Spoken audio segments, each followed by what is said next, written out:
দেখো তেলটা গরম করতে আগেই আমি বসিয়ে দিয়েছি, কারণ আজ আমার অনেক বেলা হয়ে গেছে গো।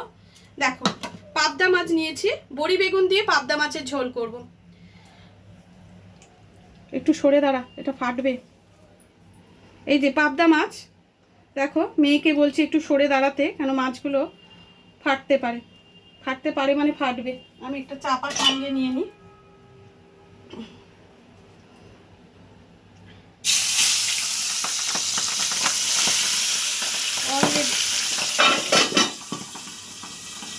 ফাটা শুরু হয়ে গেছে, আমি বন্ধ করে দিয়েছি।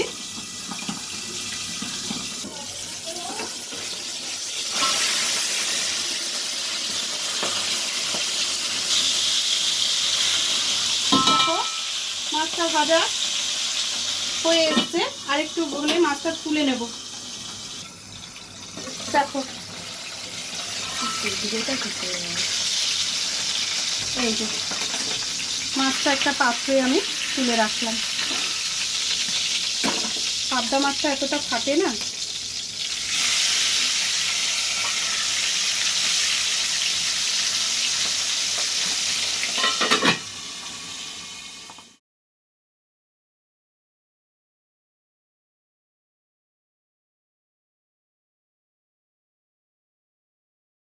দেখো ভাজাগুলো আমি তুলে ফেললাম, পাবদা মাছটা ভাজা হয়ে গেছে।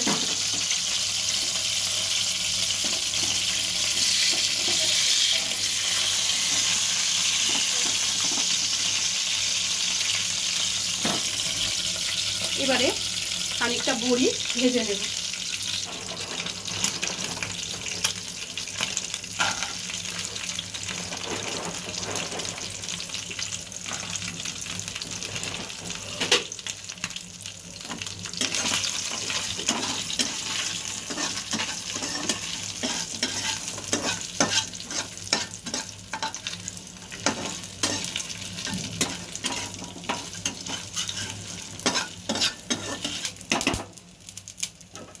বড়িগুলো আমার ভাজা হয়ে গেছে, তো বড়িগুলোকে আমি আস্তে আস্তে তুলে মাছের সাথেই রেখে দিচ্ছি।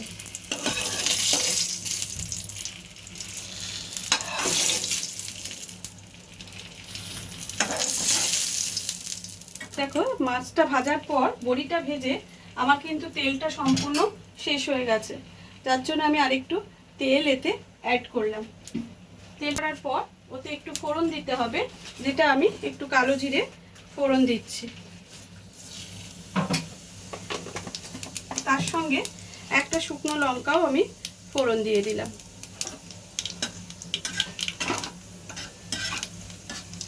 এতে বিশেষ কিছু মশলার প্রয়োজন হয় না। 2 চামচ হলুদ আর একটু জিরে। এতে কিন্তু অনেকে টমেটো দেয়, কিন্তু আমার ঠিক এই ঝোলেতে টমেটোর স্বাদটা ভালো লাগে না, ওই জন্য আমি স্কিপ করেছি। তোমাদের যদি মনে হয় ভালো লাগবে তাহলে তোমরা দিয়ে দিতে পারো। দেখো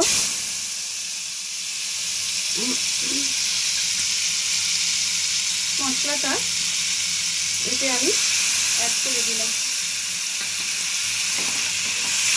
এতে অনেকে কাঁচা লঙ্কা বাটা দেয়, জিরে কাঁচা লঙ্কাও একসঙ্গে বেটে নিয়ে অনেকে দেয়, কিন্তু যেহেতু আমি কাঁচা লঙ্কা দিইনি তাই জন্য আমি কিন্তু একটু কাশ্মীরি লঙ্কা অল্প করে, খুব বেশি না, অল্প করে দিয়ে দিলাম। মাছের পরিমাণ বুঝে, সবজির পরিমাণ বুঝে সব কিছু ইউজ করবে। পরিমাণ মতো নুন দিয়ে দিলাম। এবার এটাকে একসঙ্গে মিশিয়ে নেওয়ার জন্য সামান্য একটু জল অ্যাড করলাম। এবার এই আদা বলছি, হলুদ আর জিরেটা দিয়েছিলাম, ওটাকে ভালো করে এর সাথে কষে নিতে হবে।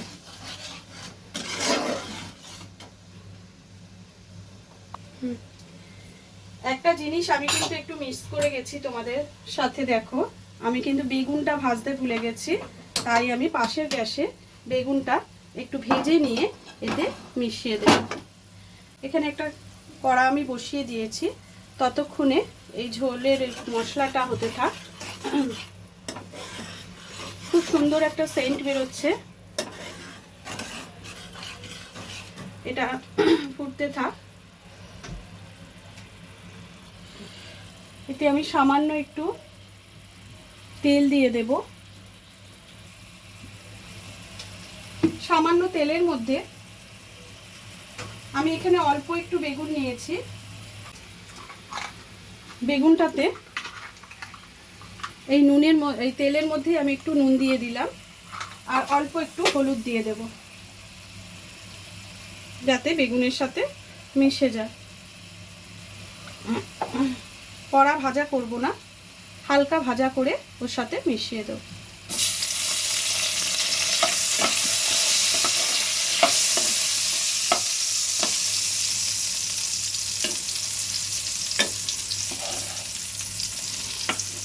চলো বেগুনটা ভাজা হোক। মশলাটা কিন্তু কষা হয়ে এসছে, দেখো। এবার এতে আমি মাছটার বড়িটা দিয়ে দেবো, তার আগে জল দেব। দেখো তেল ছেড়ে দিয়েছে। এবার আমি এতে পরিমাণ মতো, যতটা ঝোল রাখবো সেই পরিমাণ মতো একটু জল দিয়ে দিলাম। এবার তার সাথে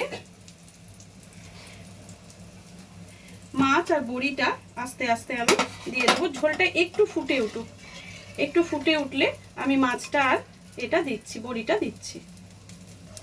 দেখো বেগুনগুলো কিন্তু আমার ভাজা হয়ে গেছে। এবার আমি অনায়াসে ঝোলের মধ্যে বেগুনটা দিয়ে দিতে পারবো। এই গরমে না রান্না করতে করতে একটু আধটু ভুল হয়ে যাচ্ছে, বুঝেছো? দেখো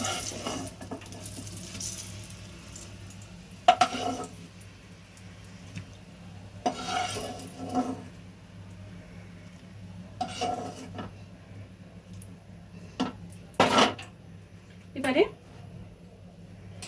বড়িগুলো আর মাছটা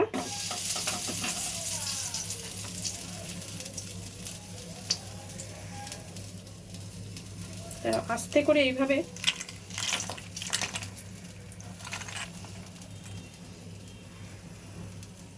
হ্যাঁ সুন্দরভাবে ছেড়েছি কিন্তু বন্ধুরা, দেখো একটাও কিন্তু কিছু উল্টোপাল্টা হয়নি।